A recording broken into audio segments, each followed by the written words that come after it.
வணக்கம் ஸ்டூடெண்ட்ஸ். இப்போ இந்த வீடியோவில் நம்ம 10th மேக்ஸ் எக்ஸசைஸ் நம்பர் 3.13 தான் பார்க்க போகிறோம். ஸோ 3.13 இருக்கக்கூடிய எக்ஸசைஸை பாருங்கள். Determine the nature of the roots for the following quadratic equation. இந்த குவாட்ரடிக் ஈக்குவேஷன் கொடுத்துருக்காங்க இல்லையா? ஸோ இதோட நேச்சர் என்ன அப்படின்றத தான் கேட்டிருக்காங்க. அது எப்படி நேச்சர் இருக்கும் அப்படின்றத சொல்லியிருக்காங்க. ஸோ இதுக்கு நம்ம ஃபஸ்ட்டு தெரிஞ்சுக்க வேண்டியது நேச்சர் ஆஃப் த ரூட்ஸ் அப்படின்னா இதுதான், சரிங்களா? இப்போ நேச்சர் ஆஃப் த ரூட்ஸ்க்கு ஒரு ஃபார்முலா இருக்குது. டெல்டா முக்கோணம் பண்ணுறது டெல்டான்னு சொல்லுவோம். Delta equal to B square minus 4ac, ஓகேங்களா? பி ஸ்கொயர் மைனஸ் 4ac அப்படின்றத போடணும். ஸோ அப்படி போடும்போது டெல்டாவுக்கு ஒரு வேல்யூ வரும் இல்லையா? அது 0 அதிகமாக இருந்தால், அதாவது பாசிட்டிவாக இருந்துச்சு அப்படின்னா வர ரூட்ஸ் எல்லாம் என்னது? ரியல். கண்டிப்பாக ரியல் தான். பாசிட்டிவ்னாலே ரியல் தான். And unequal. 2 ரூட் இருக்கும் இல்லையா? பி ஸ்கொயர், அதாவது நம்ம குவாட்ரடிக் ஈக்குவேஷனாலே பவர் எக்ஸ் ஸ்கொயரில் தான் இருக்கும். அப்போ 2 ரூட் இருக்கும். அதனால் 2 ரூட்டுமே ஒன்றுக்கு ஒன்று ஈக்குவல் கிடையாது அப்படின்றத இங்கே சொல்லியிருக்கோம். Roots are real and unequal. இது ஈக்குவல் டு 0 வந்துச்சு அப்படின்னா roots are real and equal, ஓகேங்களா? ஈக்குவல் டு 0னா அது ஈக்குவல் ரூட்ஸு, பட் ரியலாக தான் இருக்கும்.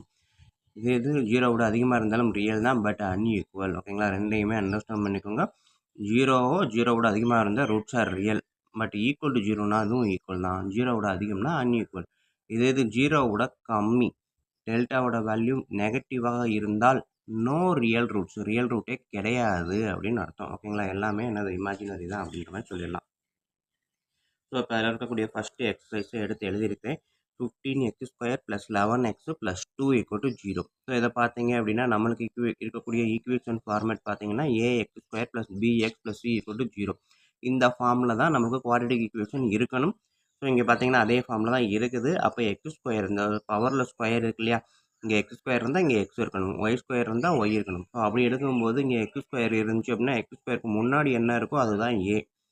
ஸோ அதான் இங்கே எடுத்து எழுதியிருக்கேன். a = 15. எக்ஸ் டேர்முக்கு முன்னாடி என்ன இருக்கோ அது பி. எக்ஸ் டேர்முக்கு முன்னாடி இருக்கிறது 11, B = 11. C constant term, so numbers மட்டும் இருக்கும். x² இல்லாமல் தனியாக இருக்கிறது கான்ஸ்டன்ட் டேர்ம். சி = 2. இப்போ ஏபிசி எடுத்து எழுதியாச்சு இல்லையா? இதை இந்த டெல்டாவில் அப்ளை பண்ண போகிறீங்க. b² - 4ac அப்படின்ற ஃபார்முலாவில் அப்ளை பண்ண போகிறோம். So delta = b² - 4ac. இதுதான் நேச்சர் ஆஃப் த ரூட்ஸ்க்கான ஃபார்முலா. நம்ம மேலேயே பார்த்துட்டோம். இதை வச்சு தான் ரூட்டோட நேச்சர் எப்படின்றத நம்ம சொல்லலாம்.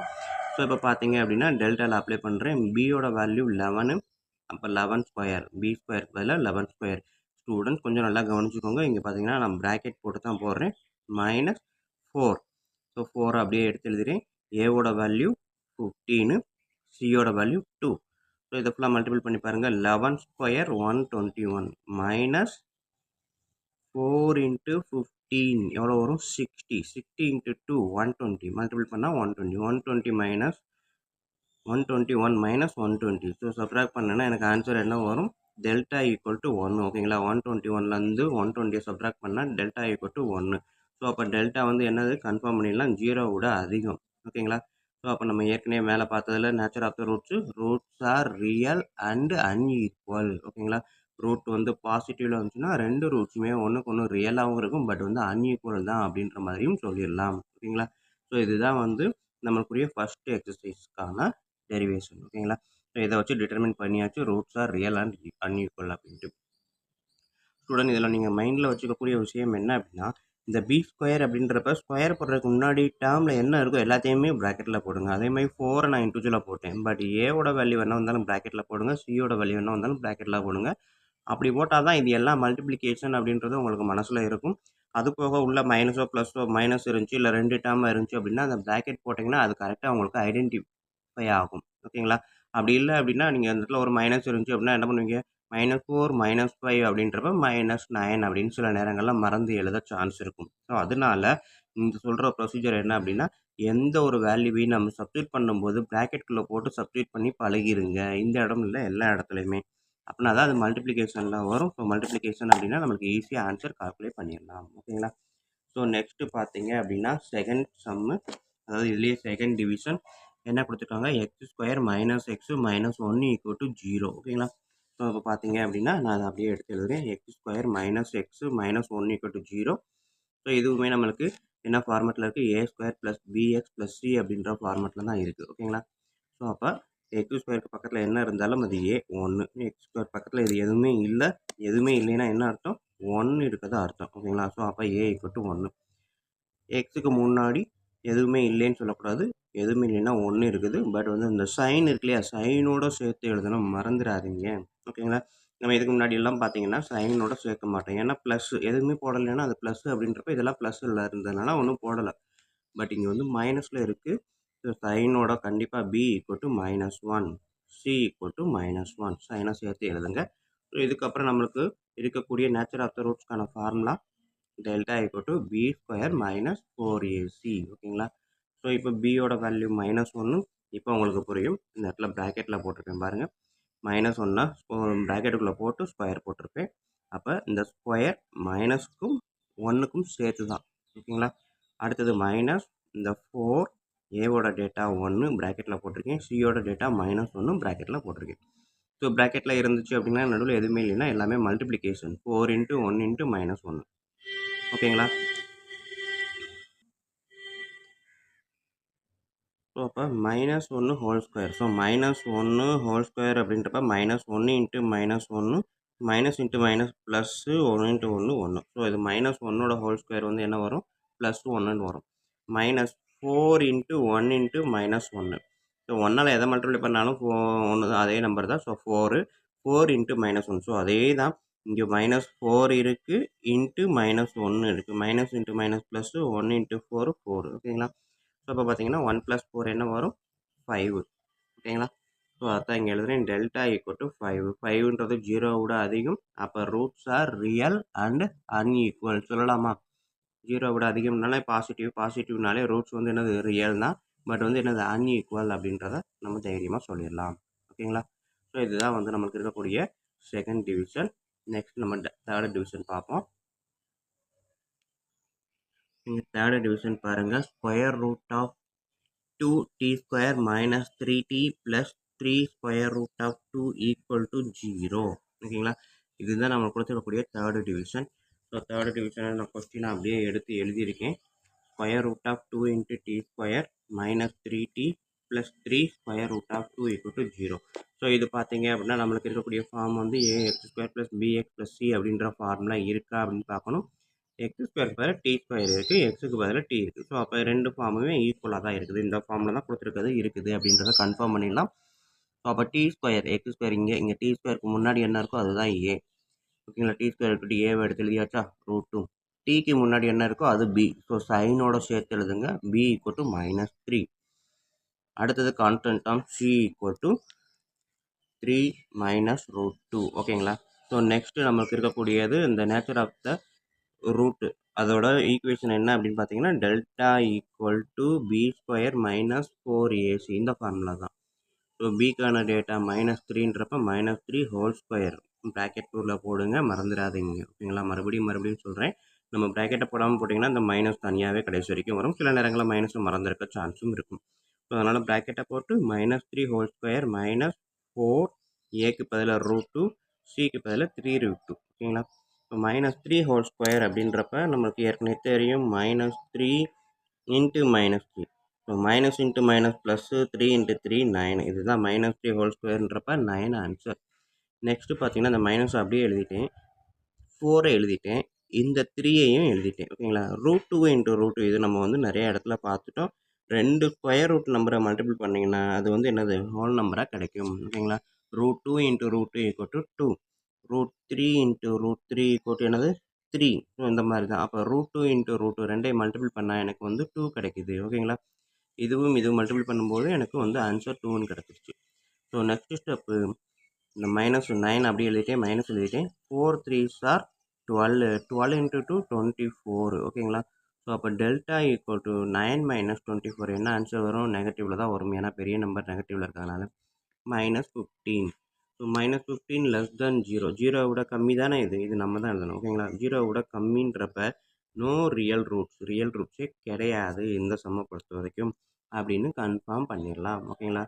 ஓகேவா ஸ்டூடெண்ட்ஸ்? இதுதான் வந்து நம்மளுக்கு இருக்கக்கூடிய எக்ஸசைஸ் நம்பர் 3.13 இருக்கக்கூடிய ஃபஸ்ட்டு சம்மில் இருக்கக்கூடிய தேர்ட் டிவிஷன். ஓகேங்களா? நெக்ஸ்ட்டு நம்ம 4th டிவிஷன் பார்க்க போகிறோம். பார்க்குறதுக்கு முன்னாடி நம்ம சேனல் வீடியோ பிடிச்சிருந்துச்சி, ஈஸியாக புரிஞ்சிருந்துச்சி அப்படின்னா கண்டிப்பாக லைக் பண்ண மறக்காதீங்க. கண்டிப்பாக கமெண்ட் பண்ணுங்கள், உங்கள் நண்பர்களுக்கு ஷேர் பண்ணுங்கள். அவங்களும் பயனடைவாங்க, நானும் பயனடைவேன். நன்றி. இப்போ வாங்க நம்ம 4th டிவிஷன் போவோம். ஓகே ஸ்டூடெண்ட், இப்போ 4th டிவிஷன் பாருங்கள். 9y² minus 6√2y + 2 = 0. ஓகேங்களா? 9y² minus 6√2y + 2 = 0. ஸோ இதில் வந்து பார்த்தீங்க அப்படின்னா இங்கே வந்து நமக்கு இருக்கக்கூடியது ax² + bx + c = 0. இதே ஃபார்மில் தான் இங்கே இருக்குது. பட் என்ன, எக்ஸுக்கு பதிலாக ஒய் இருக்குது. ஓகேங்களா? y² ஒய்ன்னு இருக்குது. இருந்தாலும் பரவாயில்லை. x²க்கு முன்னாடி ஏன்ற மாதிரி y²க்கு முன்னாடி இருக்கிறதான் நம்ம ஏன்னு எடுக்கணும். ஒய்க்கு முன்னாடி என்ன இருக்கோ அதெல்லாம் பி. சைனை மறந்துடக்கூடாது. மைனஸ். ஓகேங்களா? மைனஸ் 6√2. சி வந்து 2. ஓகேங்களா? ஸோ நெக்ஸ்ட்டு நம்மளுக்கு வந்து நேச்சர் ஆஃப் த ரூட்ஸுக்கான ஃபார்முலா வந்து பார்த்தீங்க அப்படின்னா டெல்டா = b² மைனஸ் 4ac. ஓகேங்களா? ஸோ அப்போ b² அப்படின்றப்ப பியோட என்டையர் டேர்மை ப்ராக்கெட்டுக்குள்ளே போட்டு ஸ்கொயர் பண்ணுறேன். மைனஸ் 4, ஏக்கு பதிலாக 9, சிக்கு பதிலாக 2. ஓகேங்களா? ஸோ இப்போ பார்த்தீங்க அப்படின்னா 6√2. ஓகேங்களா? நான் தனித்தனியாக எடுக்கிறேன். -6 × -6 மைனஸ் இன்ட்டு மைனஸ் ப்ளஸ் 6 × 6 36. √2 × √2 என்ன வரும்? 2.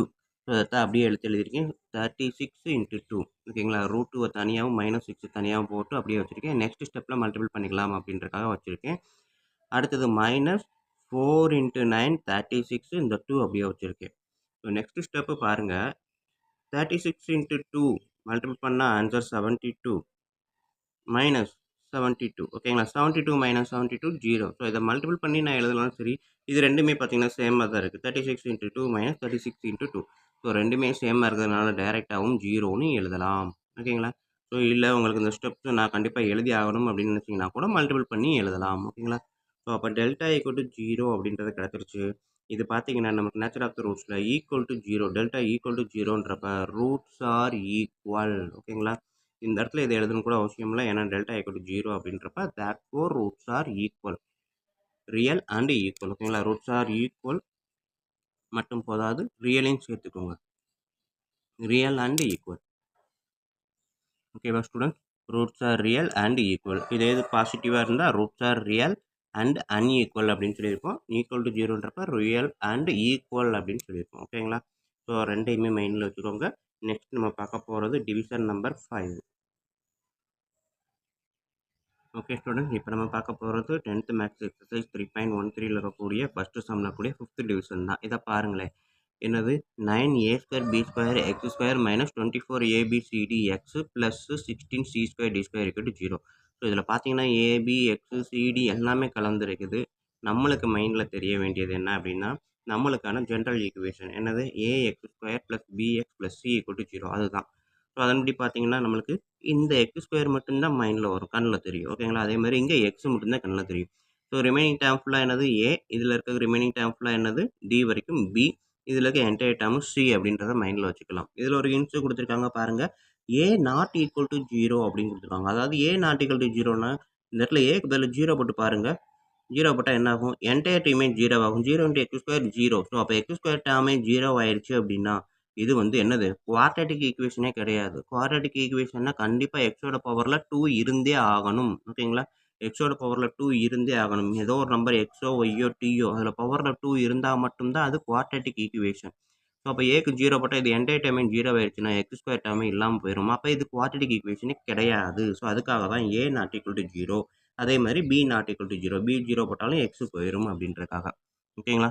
ஸோ இப்போ இதில் நம்ம வந்து வழக்கம் போல் ஏ என்ன, பி என்ன, சி என்ன, டி சின்னு எழுதலாமா? So general equation ax² + bx + c = 0. A வந்து x² தவிர்த்து மீதி என்னெல்லாம் இருக்கோ அது ஃபுல்லாமே ஏ. எக்ஸை தவிர்த்து மீதி என்னெல்லாம் இருக்கோ அதெல்லாம் பி. மைனஸ் இருக்குது, மைனஸையும் சேர்த்து போடுங்க. சி வந்து என்டையர் டேர்ம். ஓகேங்களா? எடுத்து எழுதியாச்சு. நம்மளுக்குரிய equation delta = b² - 4ac. So அப்போ இதில் b² இதுதான் பி. ஸோ அதை அப்படியே ப்ராக்கெட்டுக்குள்ளே போட்டு ஸ்கொயர் போட்டேன். b² - 4 ஏக்கு பதிலாக 9a² b², சிக்கு பதிலாக 16c²d². ஓகேங்களா? ஸோ கொடுத்துருக்கதை அப்படியே சப்ஸ்டியூட் பண்ணியிருக்கேன். எந்த ப்ராசஸும் பண்ணலை. நெக்ஸ்ட்டு பாருங்கள். இந்த -24 அப்படின்றத ஸ்கொயர் எடுத்தோம் அப்படின்னா -24 × -24. ஓகேங்களா? Minus into minus plus 24 into 24 என்ன வரும் 576. நம்ம வந்து ஒரு பர்டிகுலர் ஒரு 25 30 நம்பர்ஸ் வரைக்குமாவது ஸ்கொயர் தெரிஞ்சு வச்சுருக்கோம். ஸோ அந்த பட்சத்துக்கு 24ஓட ஸ்கொயரு 576 எழுதியாச்சு. மீதி ஏபிசிடி இதுக்கு எல்லாத்துக்கும் ஸ்கொயர் பண்ணால் A square B square C square D square. So ப்ராக்கெட்டில் எல்லாம் மல்டிப்ளிகேஷனில் இருக்கிறதுனால ஹோல் ஸ்கொயரை இண்டிவிஜுவல் ஸ்கொயராக எடுத்து எழுதலாம். ஓகேவா? இதே இது இந்த மாதிரி ப்ளஸில் இருந்து ஹோல் ஸ்கொயர் இருந்துச்சு அப்படின்னா A square plus B square plus C square அப்படின்ட்டு எடுத்து எழுதக்கூடாது. ஓகேங்களா? மல்டிப்ளிகேஷனில் இருந்துச்சுன்னா மட்டும்தான் நம்ம எப்படி எழுதலாம், பிரித்து எழுதலாம். ஏ ஸ்கொயர் பி ஸ்கொயர் சி ஸ்கொயர்னு இந்த மாதிரி இண்டிவிஜுவலாக எழுதலாம். அடிஷனோ சப்ராக்ஷனோ இருந்துச்சு அப்படின்னா ஹோல் ஸ்கொயரை வந்து இண்டிவிஜுவலாக எழுதக்கூடாது. ஓகேங்களா? ஸோ இது மட்டும்தான் கரெக்டு, இது தப்பு. ஓகேங்களா? ஸோ இதையும் மைண்டில் வச்சுக்கோங்க. ஸோ அப்படின்ற பட்சத்துக்கு இதெல்லாம் மல்டிப்ளிகேஷன்றப்ப எல்லாத்துக்கும் ஹோல் ஸ்கொயரை இண்டிவிஜுவல் ஸ்கொயராக எழுதிட்டு மைனஸ் 4 இன்ட்டு 9 என்ன வரும் 5 4 இன்ட்டு 9 36. ஓகேங்களா? 36 இன்ட்டு 16 மல்டிபிள் பண்ணி பாருங்கள். 4 இன்ட்டு 9 36 36 இன்ட்டு இந்த 16 மல்டிபிள் பண்ணுறேன். 6 6 36 3 3 21 நெக்ஸ்ட்டு 1 6. ஓகேங்களா? ஸோ 6 7 3 376 சாரி 133 வரும். ஓகேங்களா? ஸோ 133ன்றப்போ 576. ஸோ அதான் இங்கே எழுதியிருக்கேன் 576. A square B square C square D square மல்டிப்ளிகேஷன்றதுனால எல்லாத்தையுமே இது ஆக்சுவலாக மல்டிப்ளிகேஷன் தான் எல்லாமே. ஓகேங்களா? ஸோ எல்லாத்தையும் அப்படியே சேர்த்து எழுதிட்டு மைனஸ் சைனை இங்கே எழுதியிருக்கேன். ஸோ இப்போ பாருங்கள் 576 A square B square C square D square minus 576 A square B square C square D square. So ரெண்டுமே சேமுன்றப்ப equal to 0 டிவைட் பண்ணி இது சப்ராக்ட் பண்ணிட்டோம்னா equal to 0. So delta equal to 0. therefore roots are real and equal. ஓகேங்களா? Real and equal அந்த ரெண்டு வார்த்தையுமே வரணும். ஓகேங்களா? அன்ஈக்குவலுக்கு ரியல் அண்ட் அன்ஈக்குவல் சொன்ன மாதிரி இங்கே ரியல் அண்ட் ஈக்குவல் ரூட்ஸ் வந்து ரியல் தான் பட் ஈக்குவலாகவும் இருக்கும் அப்படின்னு சொல்கிறது தான் இந்த ஆன்சர். ஓகேங்களா? ஓகே ஸ்டூடெண்ட்ஸ், வீடியோ பிடிச்சிருந்தது அப்படின்னா கண்டிப்பாக லைக் பண்ணுங்கள், கமெண்ட் பண்ண மறக்காதீங்க, உங்கள் நண்பர்களுக்கு ஷேர் பண்ணுங்கள். நம்ம நெக்ஸ்ட்டு செகண்ட் சம் அடுத்ததில் பார்ப்போம்.